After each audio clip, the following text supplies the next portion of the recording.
पंढरपूर पासून अवघ्या 15 मिनिटांच्या अंतरावर पंढरपूर करकंब रस्त्यावर धोत्रेज ग्रँड प्रायव्हेट लिमिटेड घेऊन आले आहेत पंचतारांकित सुविधांनी युक्त हॉटेल ग्रँड। तसेच पुण्या मुंबईच्या धर्तीवर सर्व सुविधांनी युक्त hotel Shreyas restaurant, veg non veg permit room बार, प्रशिक्षित कोक व होस्टिंग सेवा। हॉटेल ग्रँड मध्ये उपलब्ध आहेत 50 एसी रूम्स, 3500 स्क्वेअर फूट फुटाचा सुसज्ज बक्वेट हॉल, भव्य एसी सूट्स, टेरेस गार्डन, भव्य लॉन आणि चेंजिंग रूम सहित स्विमिंग टँक, प्रशस्त पार्किंगची सुविधा। पंढरपूर नजीक असलेल्या हॉटेल ग्रँड या सुसज्ज आणि पंचतारांकित सुविधांनी युक्त hotel grand, hotel Shreyas restaurant, veg non veg permit room बार, पंढरपूर करकंब रोड। संपर्क 02186 24 22 45।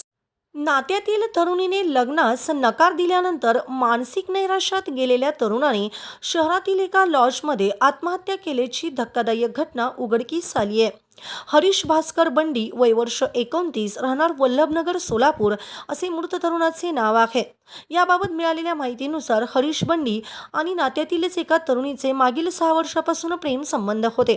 दोघांनी लग्न करण्याचा निर्णय घेतल्यानंतर हरीशच्या कुटुंबियांनी 2 वेळा मुलीच्या घरी जाऊन लग्नाबाबत चर्चा केली होती।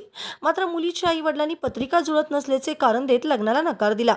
लग्नास नकार मिळाल्यानंतर हरीश बंडी हा मानसिक नैराश्यात गेला, अशी माहिती नातेवाईकांनी दिली। आम्ही त्याला समजवण्याचा खूप प्रयत्न केला, ती नाही तर दुसरी मुलगी पाहू असेही सांगितले, मात्र तो सतत तणावात होता, असे मृत तरुणाच्या आईने सांगितले। हरीशने एकदा तरी मुलीशी समोरासमोर बोलू देण्याची विनंती केली होती, मात्र ही मागणी मुलीच्या कुटुंबियांनी मान्य केली नाही।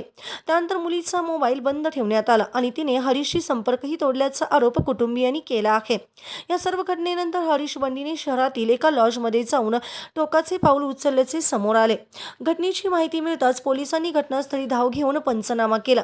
पोलिसांकडून पुढील तपास सुरू असून दरम्यान हरीशचा सर्वांनी गैरफायदा घेतला।